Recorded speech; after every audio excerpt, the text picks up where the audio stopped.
Rebonjour, on est parti pour une demi-heure d'échange jusque 10h, 10h05.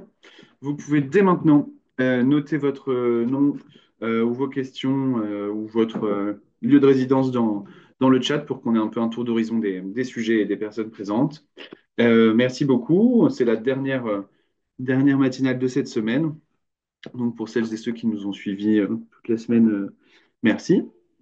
Je rappelle pour ceux qui n'ont justement pas forcément tout suivi, qu'on a eu cette semaine 5 matinales avec sol agricole, le sujet droit et sol, sol urbain, sol forestier et biodiversité du sol.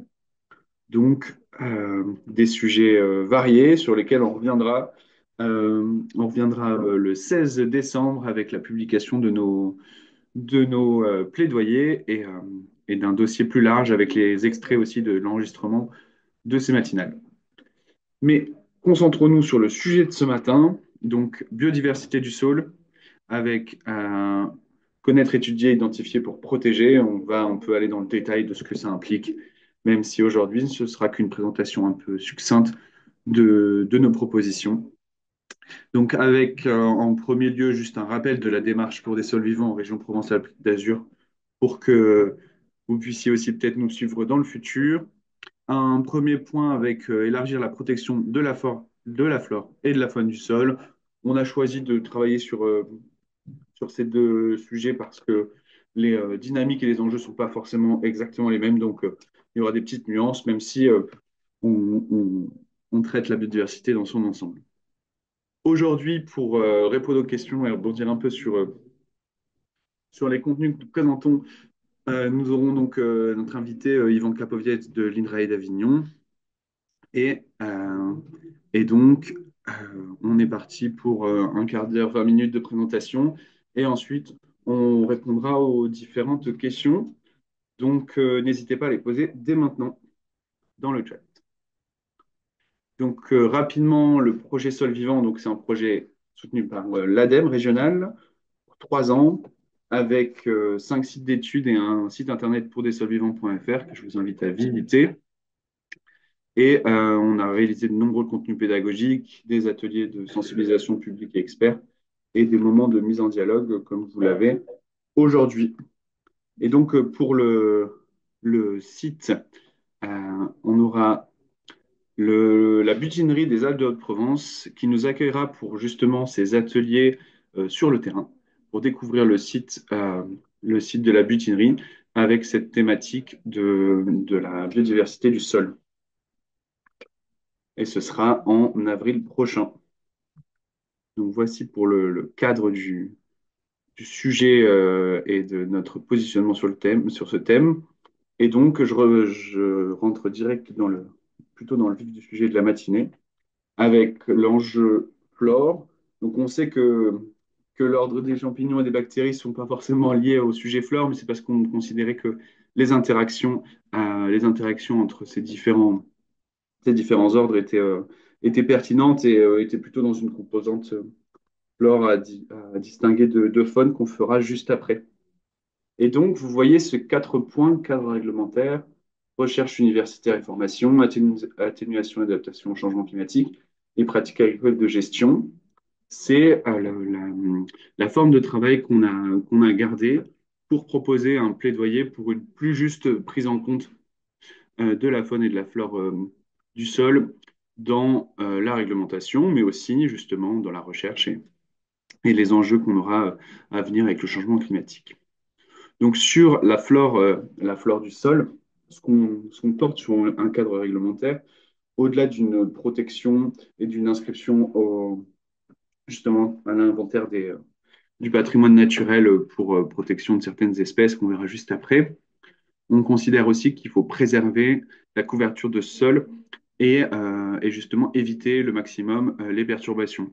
Donc ici, on voulait soutenir la proposition des obligations réelles environnementales qui permet de sanctuariser l'usage ou la couverture d'un espace grâce à c'est un outil du droit foncier et donc qui permet de préserver ces espaces et aussi un contrôle plus fort des installations de photovoltaïque en forêt.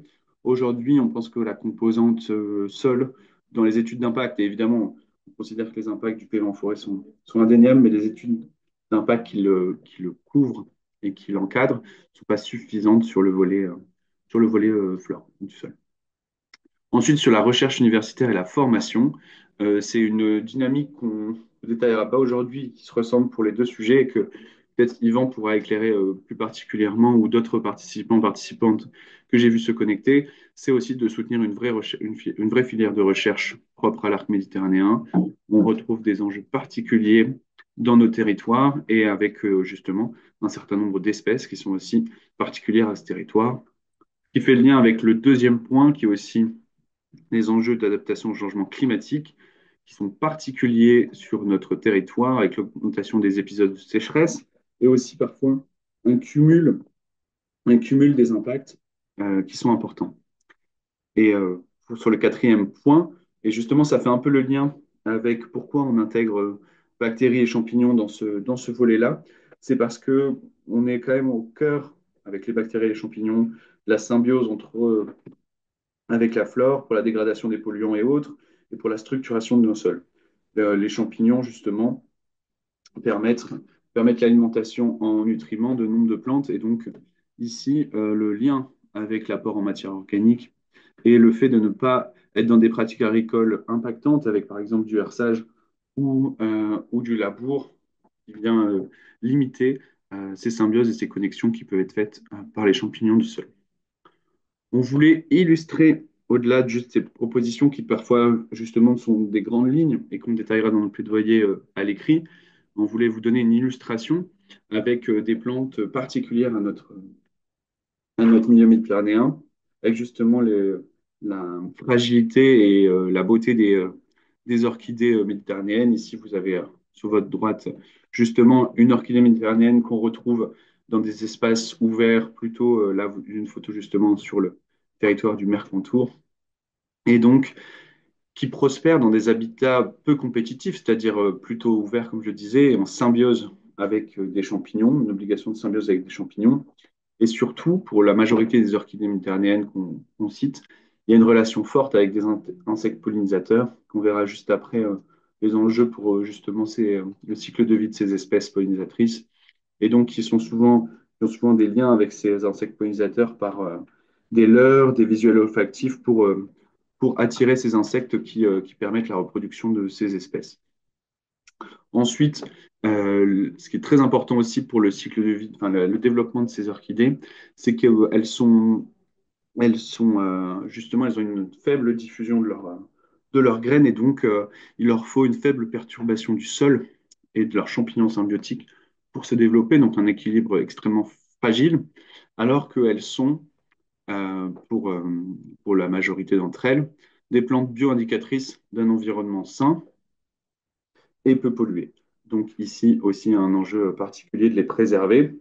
Et ce lien avec les insectes pollinisateurs, ça m'ouvre justement sur la partie suivante, qui est, elle, plutôt consacrée donc à la faune du sol, micro, méso, macro, parce que on a dans le cycle de vie de 95% des insectes passent une partie de leur vie, enfin 95% des insectes passent une partie de leur vie dans le sol, à l'état de larve, aussi comme habitat, ou justement, comme on le voyait, en lien avec certaines plantes. Et donc, nous, ce qu'on porte sur les mêmes quatre thèmes que se présentaient avant, c'est justement un possible élargissement des espèces présentes dans le répertoire national des espèces protégées, dans l'inventaire national du patrimoine naturel. On connaît les limites aussi de ces inscriptions et les enjeux de protection, la destruction d'habitats ou la destruction d'espèces sont assez limités et on le sait que pour la faune du sol, ce sera compliqué d'arriver à une prise en compte et une protection importante, mais l'inscription permet aussi d'éveiller un petit peu plus les décideurs aux enjeux de la faune du sol. Et donc, on le voit aussi sur le volet de la recherche, et Yvan le fera juste après sur les vers de terre, développer la filière de recherche propre à l'arc méditerranéen est assez importante. On verra aussi que, à l'instar de la faune et et de la flore, on a une disparition prévue, ou au moins une diminution de la diversité, la diminution de la présence de ces espèces liées au changement climatique, liées à la sécheresse du sol, qui ne leur permet pas forcément d'avoir tout leur cycle de vie.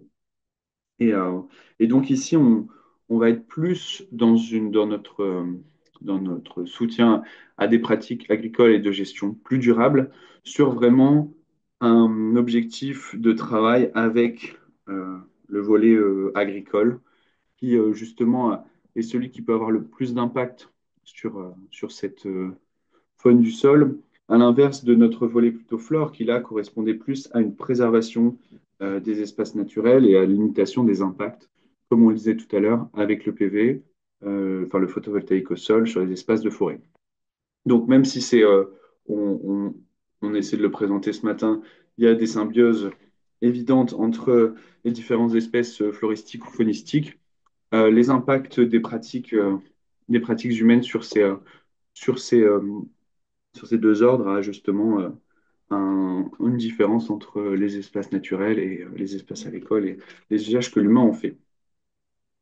On ne pouvait pas ce matin se positionner sur les enjeux de biodiversité du sol sans évoquer les grandes stars et on n'arrive pas à trouver aucune autre espèce qui leur arrive à la cheville pour justement évoquer la faune du sol que sont les vers de terre, avec ici les vers de terre méditerranéens, on va aller plus dans le détail juste après, qui sont peu connus parce qu'ils ne sont pas forcément présents sur sur les mêmes territoires que des espèces connues justement sur nos espaces agricoles, alors que pourtant on est considéré comme un hotspot de biodiversité pour les vers de terre avec une diversité spécifique importante et qui correspond avec des espèces en plus de celles qui sont déjà présentes en Europe ou dans le nord de la France et qui sont assez bien documentées et qui devront jouer sûrement un rôle dans la structuration des sols à l'avenir parce qu'elles seront a priori plus résilientes face aux enjeux du changement climatique.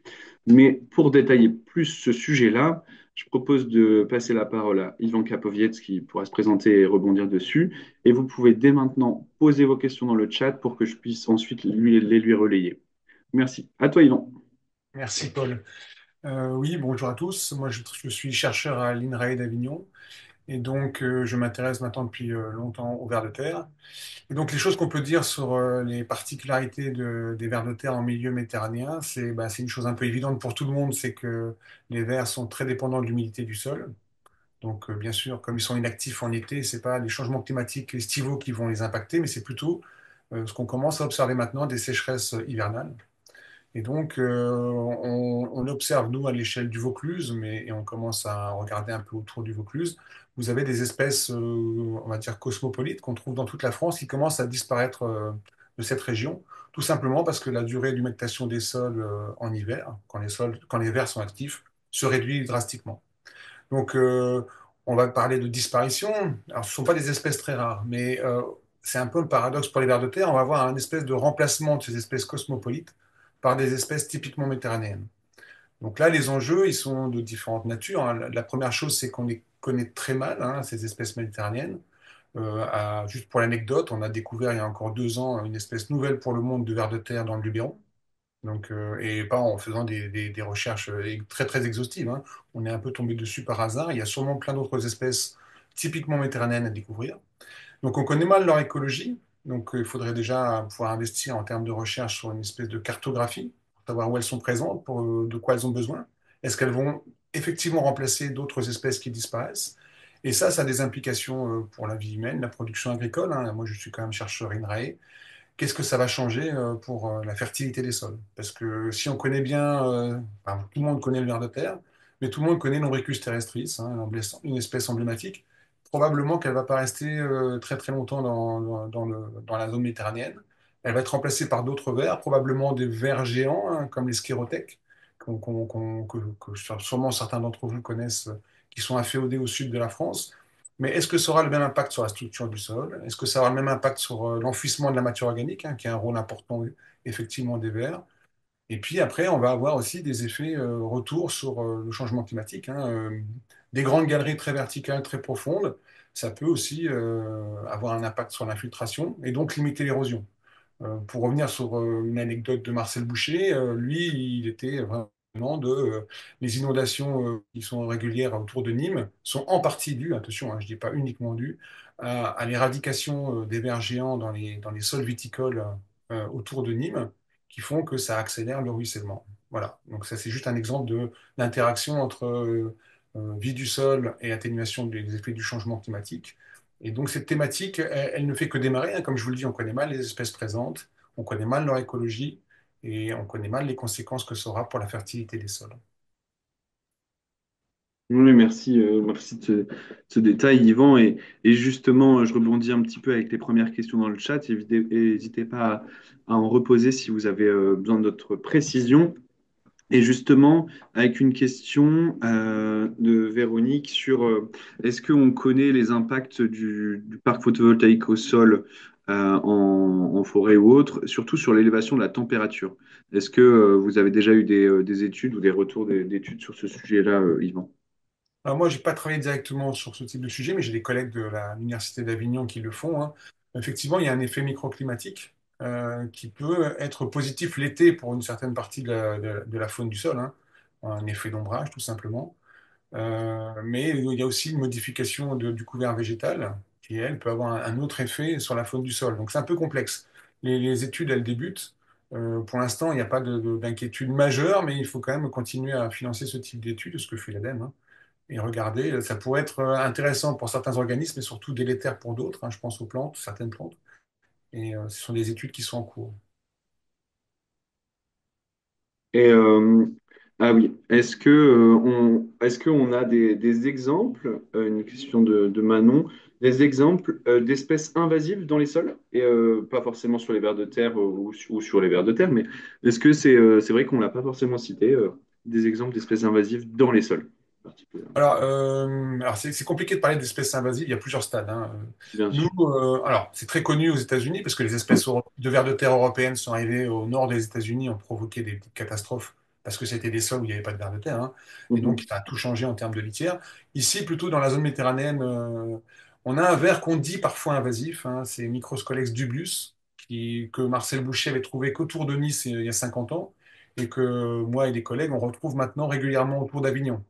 Donc, cette espèce, j'ai pas envie de dire qu'elle est vraiment invasive au sens démographie explosive, hein. On la trouve à très petite densité. Je la Mhm. mettrais, même si elle est de nature asiatique, comme une espèce qui va peut-être s'être adaptée, hein, en 50 ans sans grande modification et qui va peut-être nous aider justement à garder une certaine fertilité des sols. Et on Mhm. la surveille. Elle est présente dans, maintenant Avignon et un peu au-delà, un peu plus au nord, alors que il y a 50 ans, elle était qu'à Nice. Voilà.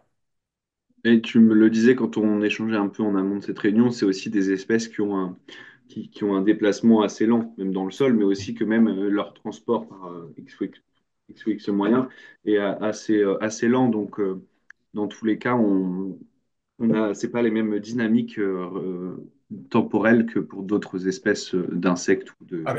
Alors à ce moment-là, je rebondis sur ton propos avec une petite réserve, c'est qu'en fait, ce sont plutôt alors c'est pas pour les accuser, mais on observe, hein, ce sont plutôt les horticulteurs qui vont, dans ces Ok. cas-là, les plantes exotiques vont pouvoir amener des vers, là qu'on considère comme invasifs à nouveau, des vers asiatiques de la Mhm. famille Amantas. C'est le ver sauteur, hein, vous regardez sur YouTube, c'est très impressionnant, un ver Mhm. qui gesticule dans tous les sens. Et lui peut peut-être provoquer des problèmes à terme. D'accord. Eh ben, à suivre. Et justement, alors il y a d'autres questions que j'essaie un peu de partager. Euh, quid de l'évolution de la communauté bactérienne au regard des particularités des vers de terre méditerranéens? Question de Florent. Alors, c'est sûrement une question très pertinente, très intéressante, mais alors justement, là, on bute sur un problème massif, c'est que quand je dis que l'écologie de ces vers est très mal connue, ça va au-delà de leur écologie propre, c'est quelles sont les interactions avec le reste de la faune du sol, hein. Le ver de terre est considéré comme un ingénieur de ces écosystèmes, ça veut dire qu'il va Mhm. modifier l'habitat et rendre ça favorable à de la mésofaune, hein, des collemboles ou d'autres, et aussi aux micro-organismes avec des interactions très fortes.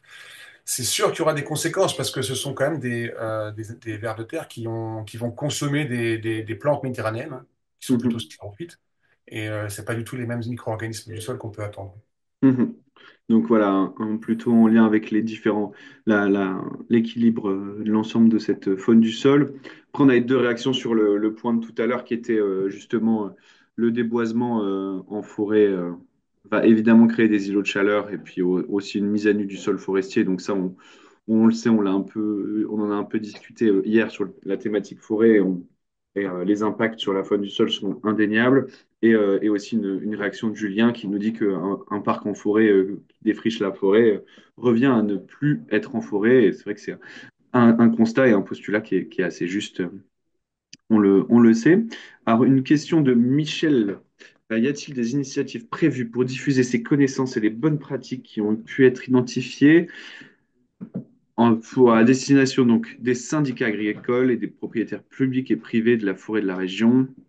Ça me paraît essentiel pour passer du constat à l'action. Donc des initiatives, donc c'est pas forcément peut-être directement sur vos actions, Yvan, ou sur le volet de la forêt, mais en tout cas, oui, oui, il y a quand même il y a quand même, nous, on a relayé beaucoup de positions sur les enjeux de la forêt du CNPF, sur la gestion durable de la forêt, et sur le volet agricole plutôt, donc plutôt en lien avec l'expertise d'Yvan.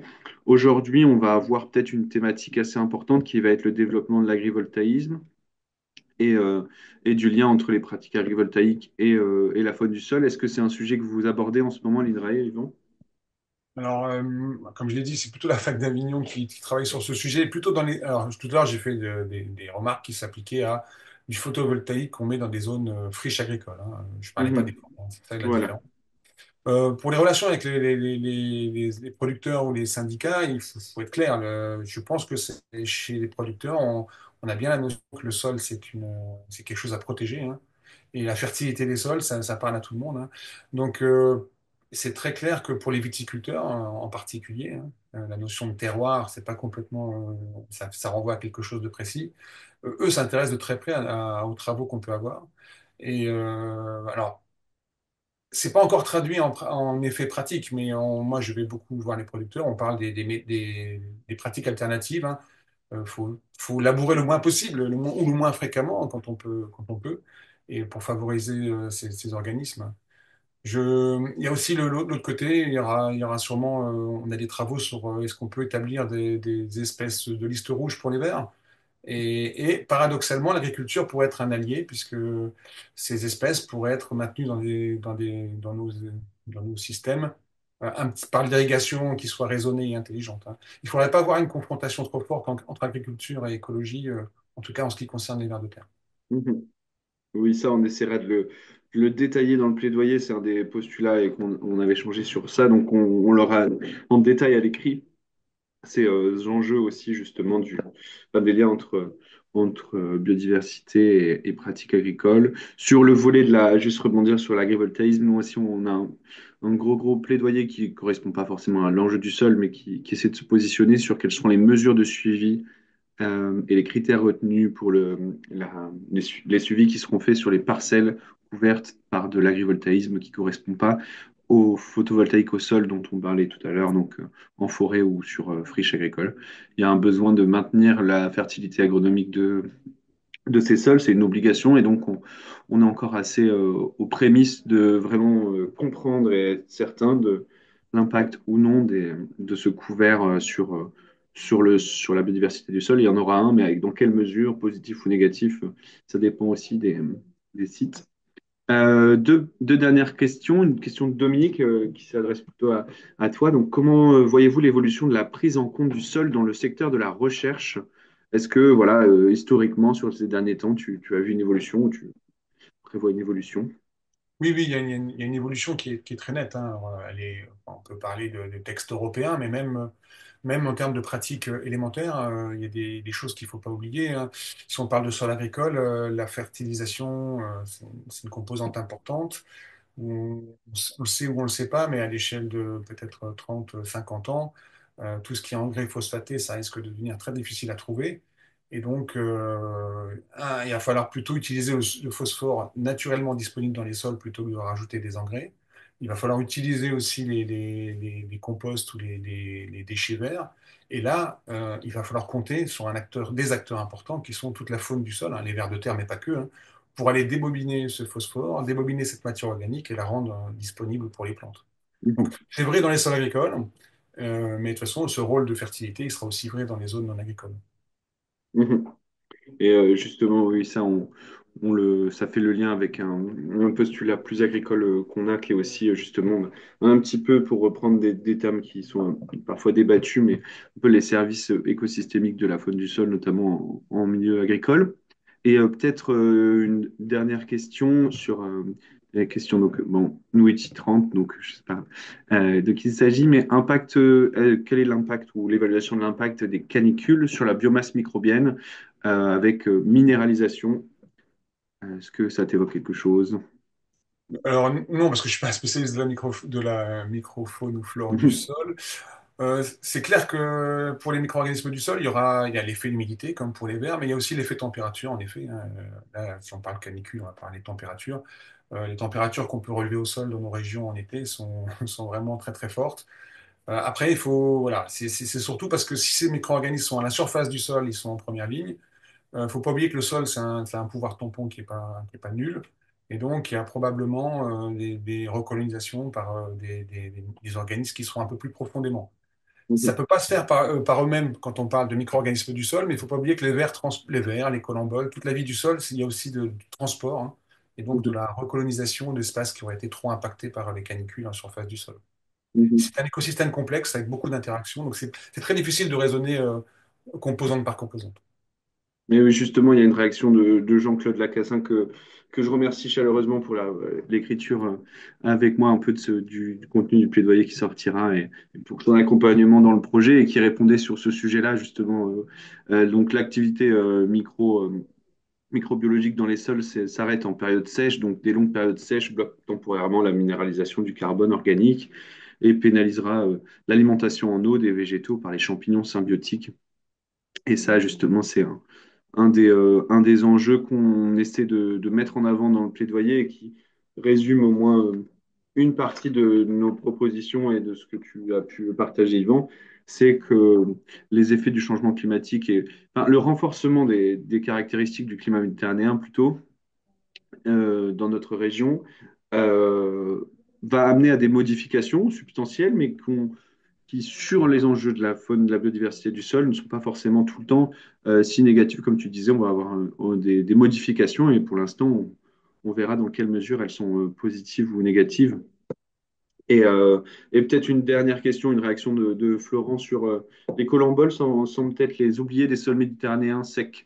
Est-ce vrai ou est-ce difficile à voir?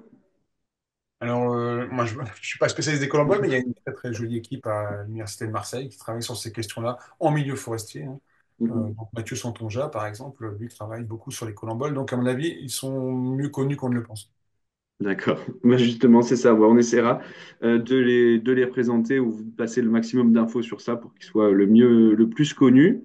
Yvan, je te remercie pour ces échanges et je vous remercie les participants pour les questions et la participation à l'ensemble de cette semaine. Comme vous le savez, il s'agit juste d'une courte présentation d'une demi-heure qui a été enregistrée, donc qui sera disponible à partir du 16 décembre en ligne. Moi, je vous invite dès maintenant à visiter le site pourdesolvivants.fr, www.pourdesolvivants.fr qu'on a réalisé et qui essaie de couvrir au maximum les sujets, les enjeux du sol. On aura donc des visites sur site avec le Printemps des sols en avril et mai 2025. Donc, pour ceux qui veulent continuer sur les sujets de biodiversité, ce sera donc à la butinerie 05, à la butinerie du 04 dans les Alpes de Provence. Donc, et pour ceux qui aussi, vu qu'il y avait quand même un dialogue avec les enjeux du sol agricole, ce sera à la ferme du Rouret, dans le Vaucluse et restez connectés pour le 16 décembre prochain pour justement la sortie des plaidoyers complets, un petit peu plus détaillés que ce qu'on avait cette matinée. Donc, merci à toutes et tous pour votre participation. On reste pleinement disponible pour répondre à toutes les questions ou rebondir aussi sur des sujets qui n'auraient pas été assez aboutis aujourd'hui. Merci Yvan, merci à toutes et à Merci, au tous. revoir.